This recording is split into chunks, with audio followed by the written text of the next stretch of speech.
We should not utter this, but it is being uttered by us whenever we utter any sound. For example, you have your vocal cords and the sound vibrations are given from the vocal cords. When your voice is heard by you and others, it is this sound that is being produced in your vocal cord. So, what we call voice is understood as the first R. It is compared in the stanzas with the flour of bread, that is prepared with the help of two stones. You know, in some countries, the bread flour is prepared with the help of two stones. So, the two vocal cords are described as the two stones, with the help of which we produce the wheat flour, which is the R. And with that, we produce bread in the form of the alphabets.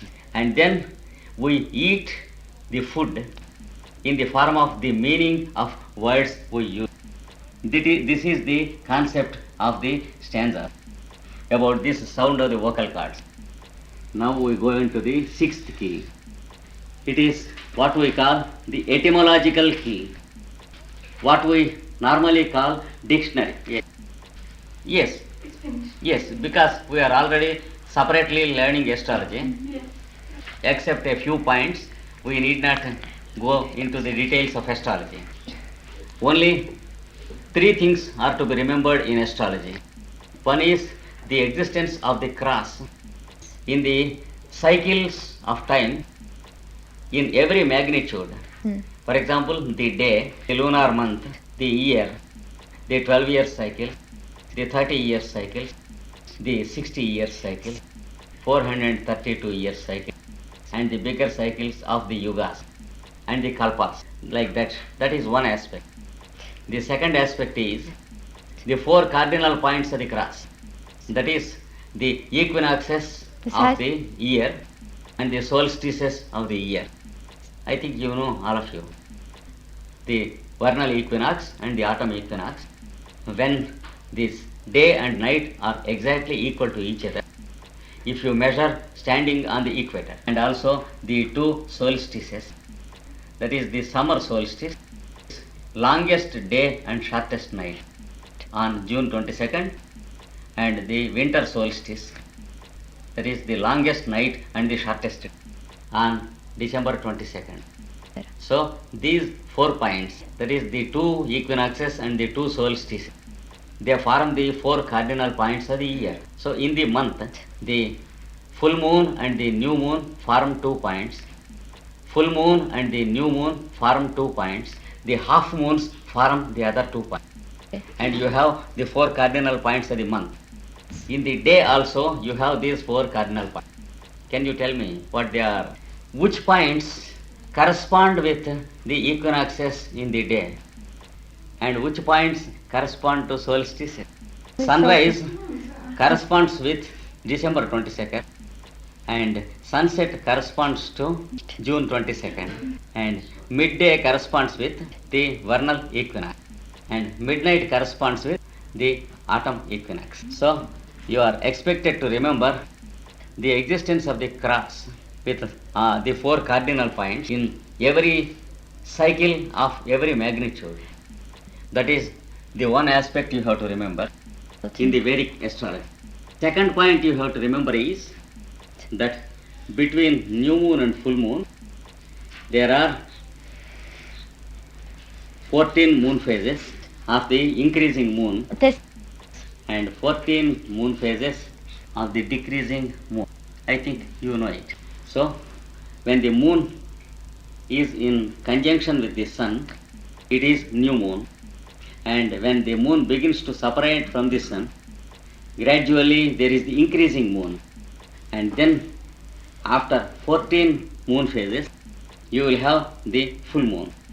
Again, there are 14 moon phases along which the moon decreases. And then you will have once again the new moon.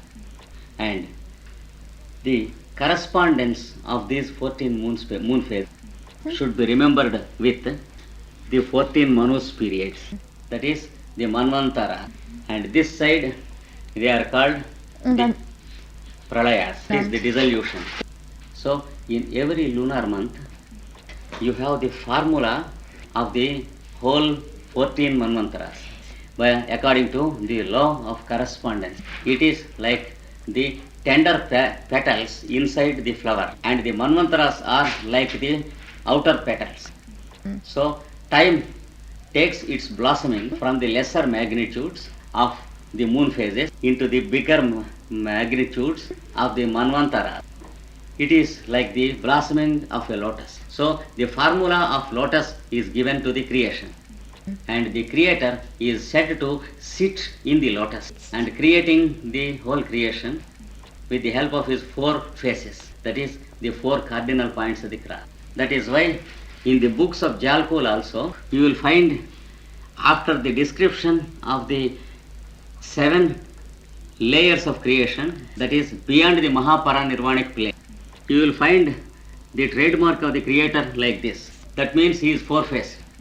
If you take any one of his diagrams in his books, wherever the creator is represented, he is represented by the cross within the circle to indicate that he is four-faced. And then Vishnu, the preserver, is represented by the horizontal line, and Shiva, the lord of dissolution, is represented by the circle with the central point. These three are represented by the highest triangle because they are the trinity of creation. So in the Indian scriptures, they form the universal trinity, three heads of the same god. They are called in Sanskrit Trimurti. Tri means three. Murti means forms or manifestation. If you go to the Elephanta caves near Bombay and go into the ancient sculptures of the caves, you will find a bust with one neck and three heads. That is a pictorial representation of Trimurti, and they are qualitatively known by the quality of dynamism. That is, creator is having the quality of dynamism, and Shiva, the destroyer, manifests through the quality of inertia, and Vishnu is represented by poise. They are called the three qualities. Dynamism is called Rajas, inertia is called Tamas, and poise is called Sattva. Every atom and every unit consciousness can exist only as this triangle. Without these three activities, there is no existence. From this triangle, we get the 7 planes of consciousness, and you will also find that the Vishnu aspect is the main link from the cosmic to the solar, from the solar to the planetary, and then to the rounds, chains and root races. And it is also described by the Tibetan master as having indigo color.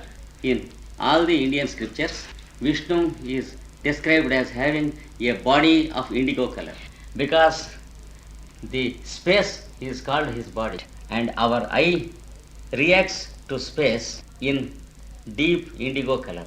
There is no color in this sky, but our eye can see it only in the indigo color. That is a shade deeper than blue. There is nothing blue existing there, but our eye cannot see anything except the blue. Not exactly blue, but it is indigo. So this is for your interest. Now we go to the 6th key, that is the etymological key. 2 main things are initiated in this key. One is to be able to interpret every word, not according to the meaning you know, but according to the meaning the word conveys. So there are 2 meanings to every word. That is, the one meaning that is popular and the other esoteric meaning with which the word was born. So you are expected to be aware of 2 meanings to every word, and the popular meaning may also be very correct in some cases, but often it conveys impressions through centuries which are not actually true with the birth of the word. So you are expected to know the method with which you can filter the popular meaning and gather the original meaning. For example, if we take the word original meaning, it leads us to the word origin.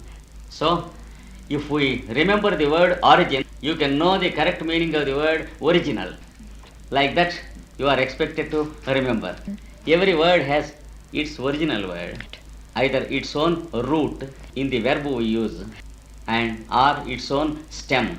So, the two meanings, one is the popular meaning and the other is the true etymological meaning. This is the first point in the science of etymology. Second point given is the popular meaning is always rather unscientific, though it carries the history of centuries. The original meaning, when traced, leads you to compare many languages because the ancient words of these archaic languages are distributed in all the parts of the world because of the distribution of the tribes of humanity on the earth.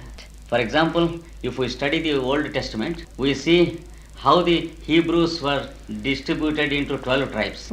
So it is natural that each group made a merging in the other races and nations. After 1,000 or 2,000 years, you will find that every language includes the original roots of the words from other ancient language. This is the second proposition that is given.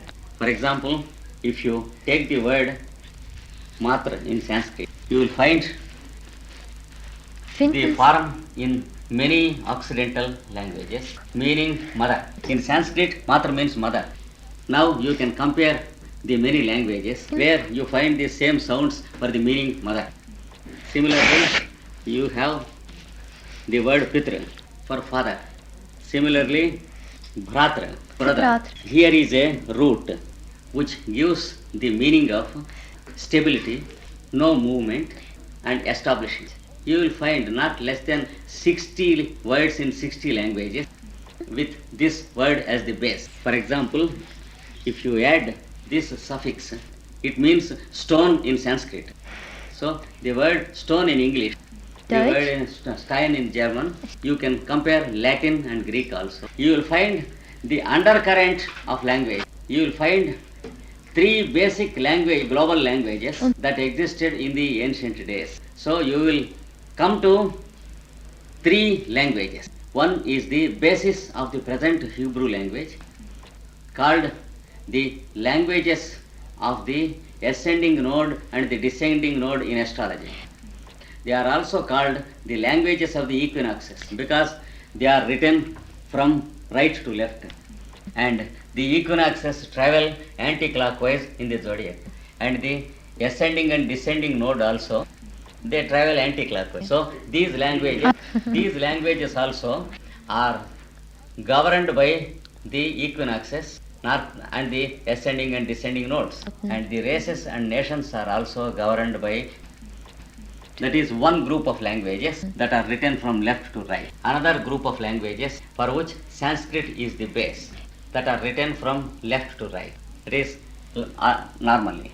And then a third group of languages that are written vertically and that include picture writing. For example, the ancient Egyptian language, the classical Chinese and Japanese language, and the Senzar language. Okay. So we come to the existence of four basic languages of the ancients. So with the help of our knowledge of these four languages, we are expected to know the meaning of the stanzas.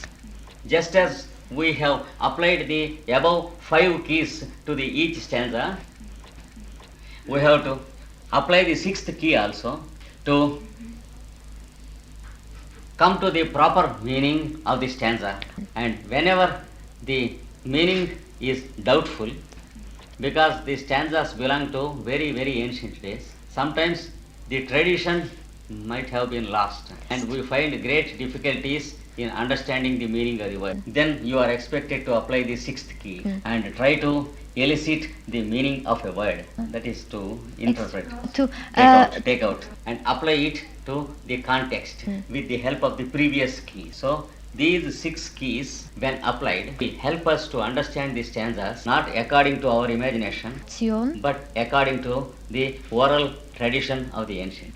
Now, if we want to apply the six keys to any stanza, it is very, very difficult at first, because you have to learn the ancient Sanskrit. When you are sufficiently familiar with the real nature of the language, then only you can apply all the six keys to the seventh key, called the master key, which is the reader himself.